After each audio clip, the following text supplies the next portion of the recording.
End of an era, the final chapter in a struggle to save the legacy of an iconic hospice in San Diego. You gotta fight for yourself.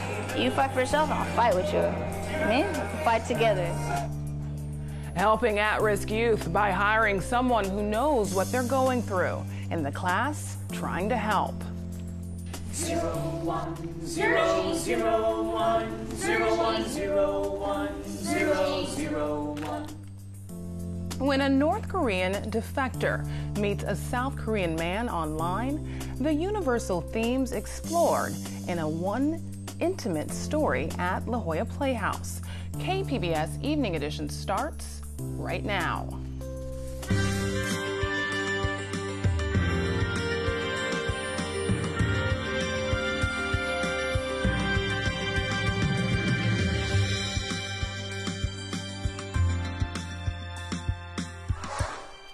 Good evening and thanks for joining us. I'm Ebony Monet. The state capitol's answer to California's affordable housing crisis is heading to Governor Brown's desk. The package of bills includes a $4 billion bond for housing projects. It tacks on a $75 fee on real estate transaction documents to fund subsidized housing, and it streamlines regulations that are challenging for developers who try to build low-cost housing. Experts say the state lacks more than 1 million affordable housing units compared to the demand. They say it's contributing to the growth of the homeless population.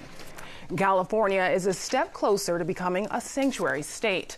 Lawmakers approved a bill that would restrict state and law enforcement from cooperating with federal immigration authorities. There are some exceptions, such as task force in cases involving the most violent felonies. Critics say the measure would protect criminals at the expense of law-abiding citizens. Governor Brown has promised to sign the bill. Southern California Edison says it will start burying San Onofre's nuclear waste by the end of the year. The utility's timeline for on-site storage was revealed last night at a San Onofre community engagement panel meeting. Opponents at the meeting urged Edison to wait until a strategic plan for the long-term storage of the waste can be hashed out. But Edison says they will move forward as planned. The spent nuclear fuel will be moved to canisters buried underground 100 feet from the ocean. A long-term solution could be far off, as it could take years for Congress to approve a suitable site. Climate scientists at the Scripps Institution of Oceanography have published new calculations that say it is now possible that a 5% chance of all human life on Earth being wiped out by 2050. That might not sound like much, but Dr. Ramanathan says that's like a 1 in 20 chance of boarding an airplane and crashing. What was striking at us is that not only had all the predictions we had made over the last 25 years have come true, but with one exception, the observed changes were larger than what we had predicted. Dr. Ramanathan will outline a strategy of emissions control at the United Nations Monday. Today, Scripps Health transferred its remaining hospice patients to other caregivers, many to Elizabeth Hospice. The healthcare company will no longer offer the end-of-life service. As iNews Source reporter Joanne Farian tells us, the move marks the end of a 4-year struggle to preserve the legacy of one of the country's most revered hospices. It all began with a headline that startled San Diegans and the hospice community across the country. In late 2012, San Diego Hospice, one of the oldest in the United States, a venerable institution in the county, was being investigated for Medicare fraud, accused of admitting people into hospice who didn't qualify for the benefit. In other words, they weren't expected to die within 6 months. By 2013, the hospice declared bankruptcy, closed its doors. San Diego Hospice says it'll shut down operations. And Scripps Health immediately stepped in, offering to hire San Diego Hospice employees and take its patients. It even got into a bidding war with Sharp Healthcare for the Hillcrest facility, driving the price up to more than $16 million, a building that eventually would be sold to a condo developer. Lashea Ajayi, a palliative care and pediatric hospice physician, was on maternity leave last month when the news came that Scripps Health was now closing the hospice unit. It was hard because I was on the call with a lot of people who came from San Diego Hospice, a lot of my attendings who worked for Scripps, and to hear them cry on the phone. Scripps says hospice was losing money, $2 to $3 million a year. It makes sense to me. Susie Johnson is vice president of Sharp Hospice. She says Medicare payments have increased by only 1%, while expenses have gone up by as much as 10%. And regulatory oversight is increasing, causing hospices across the country to be more cautious about who they accept as patients. According to a federal government report, it's the long-stay patients, the ones who live past 6 months, that earn the greatest amount of profit for hospices and allow many of them to stay in business. But ironically, it's the fear of accepting those patients that is also the legacy of San Diego Hospice. For Lashea Ajayi, who trained at San Diego Hospice the year before it closed its doors, this is not the end. There was 9 of us in that last class, and we are West Coast heavy, but we're still kind of all over the place. And that legacy will continue. For KPBS, I'm iNewsSource reporter Joanne Farian. iNewsSource is a nonprofit, independently funded partner of KPBS. San Diego health officials warn about possible hepatitis A exposure at a Pacific Beach eatery. The restaurant is world famous on Pacific Drive. County Public Health Officer Dr. Wilma Wooten says the chances of exposure are low. Still, she says anyone who ate at World Famous on the dates and times listed on your screen should be aware of the threat. Early symptoms include mild fever, loss of appetite, and yellowing of eyes or skin. So far, officials are not relating this to the outbreak, linked to more than 16 deaths and sickening of more than 400 people. The county's North Central Public Health Center will have special hours tomorrow from 10 a.m. till 2 for vaccinations. Hiring someone who's experienced violence or spent time behind bars may be the best way to break the cycle. Agencies in Los Angeles and Orange County are testing this theory and finding these hires are some of the best equipped to handle those at risk. KPBS education reporter Megan Burke says a class aims at professionalizing the craft here in San Diego. I always joked around that I was going to go from the Penn to Penn State. Nora Angulo's first time in handcuffs was at age 14 for a curfew violation. It was the first chapter in a story that would repeat itself throughout her youth, only curfew became car theft and cuffs bars. I had the mentality like, it's your job to catch me and it's my job to get away, you know? So as soon as I hit the gates, I ran. Every time I ran. The 34-year-old's last stint, federal prison for intent to distribute methamphetamines. I was caught up in the system for about 20 years. I broke my recidivism rate by registering for school. Okay, it took me 20 years to figure that out. My first semester, I got straight A's. Receiving a letter from the dean's list, it like gives you that feeling inside that you could do something, that you are somebody, you know. Now I'm 77 units in, have a 3.88 GPA. I'm applying for transfer to UCSD to study cognitive behavioral neuroscience. She's also treasurer of a group of formerly incarcerated students called Urban Scholars Union. On a recent evening, the group erected a faux jail cell in front of the Math and Sciences building. They wrote their goals on paper keys and fastened them to the bars, their tickets out of a life of crime. Angulo's was simple but impactful. Angulo, PhD. I'm gonna get my PhD, watch. I'm gonna get that, baby. Angulo wants to center her work on diverting youth who are like she was down a better path. We call them barefoot practitioners. These are individuals that come from the culture, understand the culture. Akil Bashir has focused his work on helping people like Angulo. He says they're some of the best equipped to interrupt cycles of violence and incarceration because they've lived it. But often that work is informal and unpaid because of their criminal records.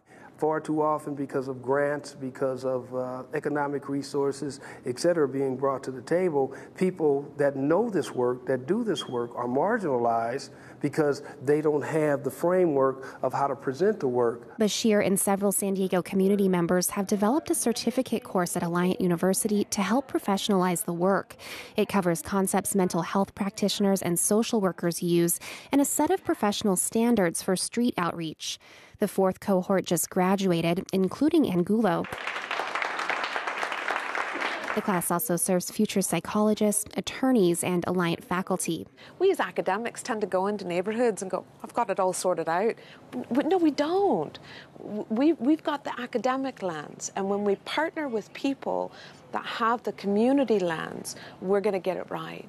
Angulo knows that firsthand. She was released from prison only after completing a drug rehab program, something she'd tried before. I always did it just to slide through the cracks or just like a get out of jail free card or something, Then she met a counselor who had also been an addict. For the first time of me doing treatment, she was actually like one of us that has been, rehabilitated. And she got her like doctorates and stuff like that. And she was honest with us, and she didn't demand change. She just walked alongside of me. Now Angulo is trying to do the same. She brought some neighborhood youth to the Urban Scholars event at City College. You gotta fight for yourself. You fight for yourself, I'll fight with you. Fight together. Angulo says the class at Alliant has already helped her get an internship despite concerns about her parole status. It's her last step in becoming a drug and alcohol counselor. Next, it's on to that PhD. It was just like everything falling into place. And now I'm going to use that to fulfill my passion, to help these kids, Megan Burks, KPBS News. A push to move back school start times in California has stalled in the state assembly. The measure would have generally required middle schools and high schools start no earlier than 8:30 in the morning beginning in 2020. Supporters said research shows children perform better when schools start later. Critics argued local school districts should decide their own hours. The measure failed to pick up the 41 votes needed to pass. It's been a year since African refugee Alfred Alongo was shot and killed by a police officer in El Cajon. His death sparked protest and raised many questions about race and policing. But have any of those questions been answered? We want to hear from you at our KPBS Listening Post. Friday, September 22nd from noon to 3 at the corner of Main Street and Magnolia in downtown El Cajon. Again, this is our KPBS Listening Post, where you tell us your story. Temps in San Diego this week dipped, and for the next few days, we can expect more of the same. Jeff Cornish has tonight's forecast. After what was certainly a hot summer, we are welcoming the cool down. It is unseasonably cool out there. The most significant cool down compared to where we had been has been felt in the inland areas. We're going to hold on to this cool air for the next 2 weeks or so. By the way, our tropical system Norma, off of the west coast of Mexico, just south of the Baja California Peninsula, is going to stay to our south and southeast. The moisture will basically fling onshore. We don't expect to see anything tied to that. Satellite and radar pretty inactive at this point. You can see on a regional perspective, some spotty showers are breaking out over parts of Nevada and into Utah, but they're going to stay away, moving away to the east and northeast. So tonight, we'll expect to see those low clouds, that marine layer of clouds, invade once again. We'll get down to around 66. And those low clouds will be with us into the early hours of our Saturday. The weekend will begin with a cool night, down to 50 in Mount Laguna, 47 in Campo, Borrego Springs around 66, and into San Diego 66 as well, Oceanside 61. Low clouds invade. They'll be most widespread near the coast. And as we look ahead to Saturday's forecast, it looks very nice. Still breezy. That onshore breeze delivering the Pacific air is a little cooler out there, and we will not complain about this. Spotty thunderstorms will be restricted way off to the east, even east of San Antonio and El Paso. As we look at the forecast for Saturday, still cool. Enjoying this break in the action. Alpine 78, 66 Mount Laguna. Borrego Springs out of the triple digits. We'll take that 94 as a small victory. San Diego about 74 degrees, very comfortable. variable. Looking into the big picture forecast for early next week, while the East Coast watches Jose churning and sliding north along the east and just east of the East Coast, we have some dry and slightly cooler than average weather that will be with us, so we look forward to this. The coastal forecast, mid-70s, low clouds every morning, some sunshine in the afternoon. Not many day-to-day changes there. For the inland areas, only 80. We can handle this. Low 80s then Monday and Tuesday, looking fairly pleasant. Low 80s into Wednesday. Into the mountains, there we are. Upper 60s and even mid-60s today. Closer to 70 by Monday and Tuesday. And then the deserts, we're in the double digits. That's a small victory. Good deal of sun, low to mid-90s. I'm Jeff Cornish, KPBS News. Emergency measures as the San Diego homeless crisis worsens. Firefighters cast a wary eye toward the approaching fire season. And what's changed at the Catholic Diocese 10 years after a huge settlement with sexual abuse victims. That and more on the KPBS Roundtable tonight at 8:30. An out-of-this-world mission ends in a blaze of glory today. Cassini ended its mission in the skies over Saturn. The 13-year mission to explore the sixth planet from the sun went on nearly a decade longer than planned. I'm going to call this the end of mission. Project manager off the net. Confirmation of Cassini's demise came just before 5 a.m. Pacific Standard Time.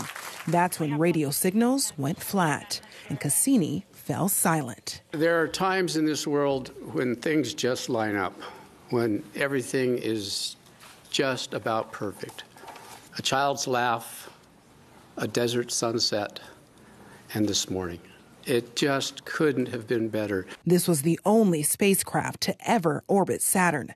Cassini showed us the planet, its rings and moons up close.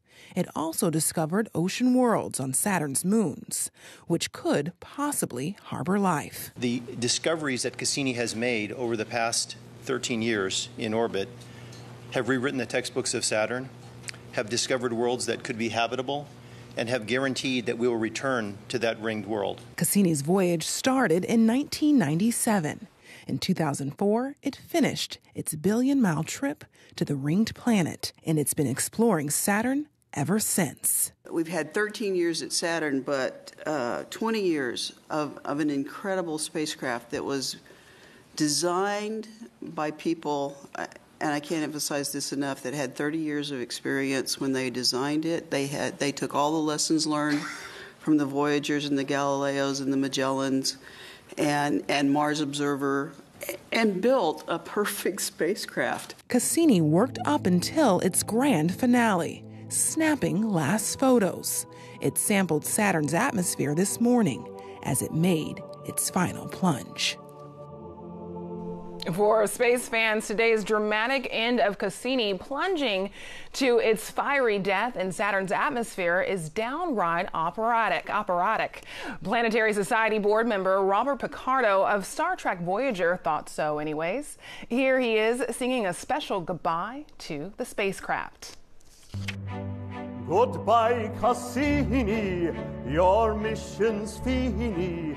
Bravo, Cassini, have some linguini. You showed us Saturn's rings and lots of pretty things. Huygens probe took a dive early 2005. Landed on Titan, it was exciting. Your mission never failed to surprise. In all, Cassini collected more than 450,000 images and traveled nearly 5 billion miles.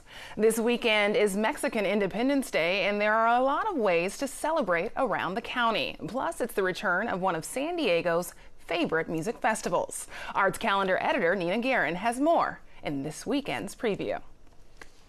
We begin with Pacific Standard Time LA, a massive art exhibition that celebrates Latino and Latin American art.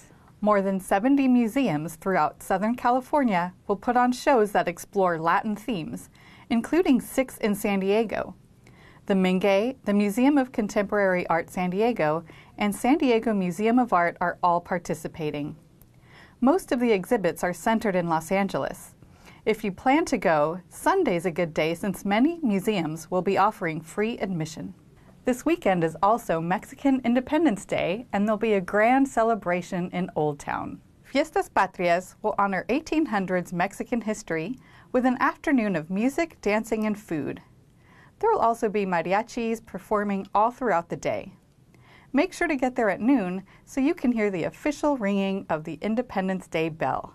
Finally, for music fans, there's the Kaboo Festival at the Del Mar Fairgrounds.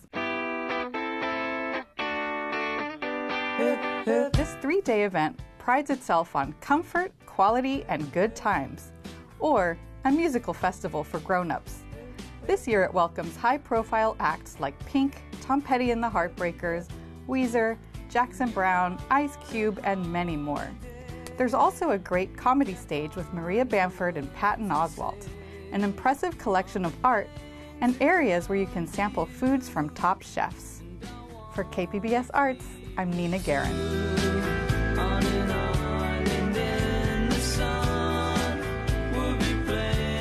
Stay up to date on the San Diego art scene with the KPBS Arts Calendar and our arts newsletter. Sign up at kpbs.org/newsletter.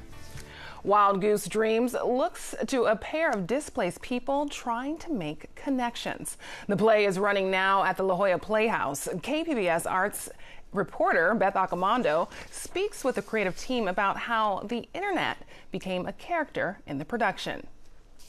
0 1 0 0 1 0 1 0 1 0 0 1. The internet can be a cold, impersonal place, but not in Hansel Jung's new play, Wild Goose Dreams, directed by Lee Silverman. 1011 deleted 101 deleted. Well, one of the things that I love most about this play is the way that the internet is represented. Generally, when I've seen other productions, the internet is represented through projections or in a kind of cold, sterile way. And in this production, the internet is represented through music, through this a cappella singing. And it actually brings a tremendous amount of humanity to the internet. Surprise face with hands on cheeks. Send. It makes it feel, I think, like the internet is just full of people reaching out in a way, and that the noise of it comes from people, not from a kind of computer-generated world. So, in fact, everything about the production is about that kind of humanity and the need for connection. Actors breathe life into the online conversations and create a space where people can meet. Do you like sushi? Wild Goose Dreams is set in Seoul and looks to a North Korean defector who has left her family behind, and a lonely South Korean father who sent his family to America for a better life. They call us the Goose Fathers. I could look that up for you. Search Goose Father Origin, Wikipedia, Korea. The Goose Father is a Korean man who works in Korea while his wife and children stay in an English-speaking country for the sake of the children's education. Wild Goose Dreams is having its world premiere at the La Jolla Playhouse, but it began life with a provocation from the royal court to write a play set in Korea. I'm from Korea, so being here was a little alienating, or like I was aware that I was a Korean in America, and so I think writing about home, which I've never done before, sort of brought on thinking about those feelings of being alone or in a community that you live in but not really are from. Congratulations, Yunani! You've been selected for a 1-month free trial membership at lovegenie.co.kr. Thousands of elite men are just waiting for your poke of love. Each character feels alone and displaced, but they end up starting an unlikely online romance. Why are you on this website? Send. I'm lonely. Oh, that makes me sad. Me too. I felt like she understands deeply the thing that we are all striving for, which is more connection. Karaoke? Maybe? Probably not a good. Delete, delete, delete.